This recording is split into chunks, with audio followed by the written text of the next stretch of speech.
దేవుని పరిశుద్ధ నామమునకు మహిమ కలుగునుగాక. ఆమేన్.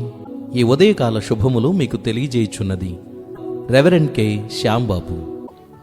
కీడుకు ప్రతి కీడు చేయకూడదు, నీ ప్రజల మీద కోపముంచుకొనక నిన్నువలే నీ పొరుగువారిని ప్రేమింపవలెను. నేను యెహోవాను.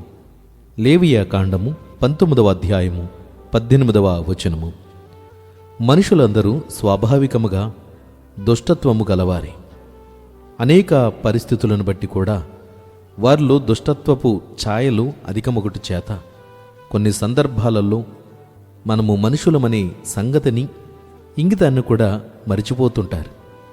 దేవుడు మనుషుల యొక్క స్వభావపు స్థితిని బాగా గమనించాడు కనుక ఈ మాటలు పరిశుద్ధ గ్రంథమందు వ్రాయించి ఉన్నాడు. అందున ఇశ్రాయేలు సంగతి వారిని గూర్చినటువంటి ఆలోచనలు, అభిప్రాయములలో దేవుడు మోషే దేవునితో ఎల్లప్పుడూ సంభాషిస్తున్నారు. కనుక వారి వ్యక్తిత్వములు నెరిగిన దేవుడు క్రమశిక్షణను పాటించుటకై ధర్మశాస్త్రములో ఈ వాక్యములను రాయించి ఉన్నాడు.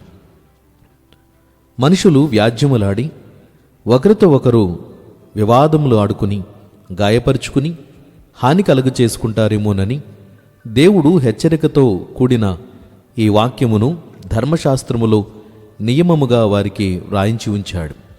కనుక ఇశ్రాయేలు ప్రజలు మాట విననివారు, ఎదురాడు స్వభావము గలవారు.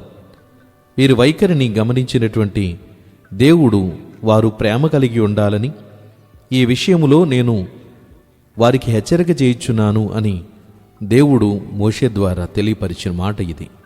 సోదరి సోదరుడా, నిజముగా ప్రేమ మన హృదయములలో ఉండగలిగితే ప్రతి విషయములలోనూ ఇతరులను తప్పుపట్టం.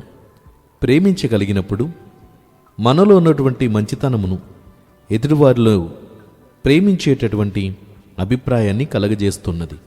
సామెతల గ్రంథము 10వ అధ్యాయము 12వ వచనములో పగ కలహమును రేపును, ప్రేమ దోషములన్నిటినీ కప్పును అని వాక్యము తెలియజేయుచున్నది. ప్రేమ ఎక్కడున్నదో అక్కడ శాంతి సమాధానములు కలవు అని దేవుని అభిప్రాయం. కనుక దేవునిని ప్రేమించుచున్న మనము పొరుగువారిని ప్రేమింపవలసిన వారమై ఉన్నాం. ఈ విషయంలో దేవుడు ఇశ్రాయేలు ప్రజలకు ఇది నిబంధనగాను, నియమముగాను, చట్టముగాను రూపొందించి ఉన్నాడు. ప్రియ వాక్యం వింటున్న సోదరుడా, సోదరి, పౌలు భక్తుడు చెప్పిన ఈ మాటను జ్ఞాపకం చేసుకుందాం. రోమపత్రిక 12వ అధ్యాయము 17వ వచనములో కీడుకు ప్రతి కీడెవనికి చేయవద్దు, మనుషులందరి దృష్టికి యోగ్యమైన వాటిని గూర్చి ఆలోచన కలిగి ఉండుడి. సఖ్యమైతే మీ చేతనైనంత మట్టుకు సమస్త మనుషులతో సమాధానముగా ఉండుడి అనే వాక్యంను తెలియజేయుచున్నాడు. పగ తీర్చుట దేవుని పని, ప్రభు ఉన్నాడనే సంగతిని మరిచిపోవద్దు. ప్రేమ కలిగి జీవించండి. ప్రభు మీకు తోడయుండునుగాక. ఆమేన్. ప్రార్థన. ప్రేమగల తండ్రి, ఘనమైన దేవ, స్తోత్రాలు చెల్లిస్తున్నాము. మీ మహోన్నత సన్నిధానమున మరొక ఉదయమును మరలా చేరి స్తుతించుటకు సహాయం చేయండి. మా ప్రతి బలహీనతలను ఎరిగిన దేవుడవు. మాకిచ్చిన ఆయుషు, ఆరోగ్యము, క్షేమముకై స్తోత్రాలు. మా అపరాధ పాపదోషములను క్షమించినందులకే వందనాలు. మీ సన్నిధిని ప్రణమిల్లడానికి, ఈ దినాన్ని నీ వాక్యమును ఆలకించడానికి నీ బిడ్డలను సమాయత్తపరుచున్నారు. ఆసక్తితో చేస్తున్న ప్రతి పరిచర్యలోనూ నీ బిడ్డలు పాలొందుచు ఆధ్యాత్మికమైన దీవెనలు అనుదినము అనుభవించుటకు కృపనిచ్చినందులకై స్తోత్రాలు. ఇంకా నీ కృప కాపుదల బిడ్డలకేయండి. విన్న వాక్యము చేత వారి వ్యక్తిత్వములను సరిదిద్దుకొనుటకు సహాయం చేయండి.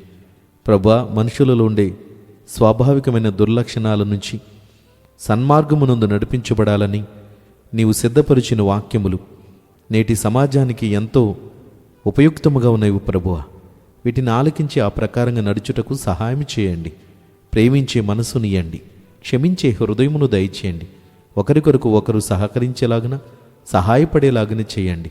కీడుకు ప్రతి కీడు చేయకుండా ప్రభువా, ఒకరినొకరు సమాధానంతో జీవించే అవకాశమును కలుగచేయమని ప్రార్థిస్తున్నాం.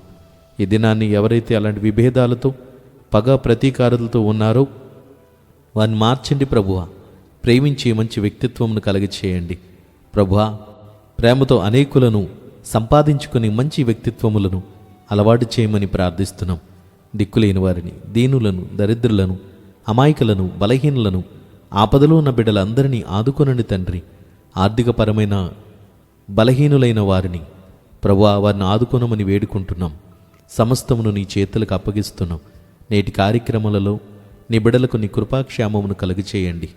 యేసుక్రీస్తు నామమున ప్రార్థిస్తున్నాము తండ్రి, ఆమేన్. తండ్రి, కుమారుడు, పరిశుద్ధాత్మయను త్రియేక దేవుని దీవెన ఎల్లప్పుడూ మీకు తోడయ్యుండునుగాక. ఆమేన్.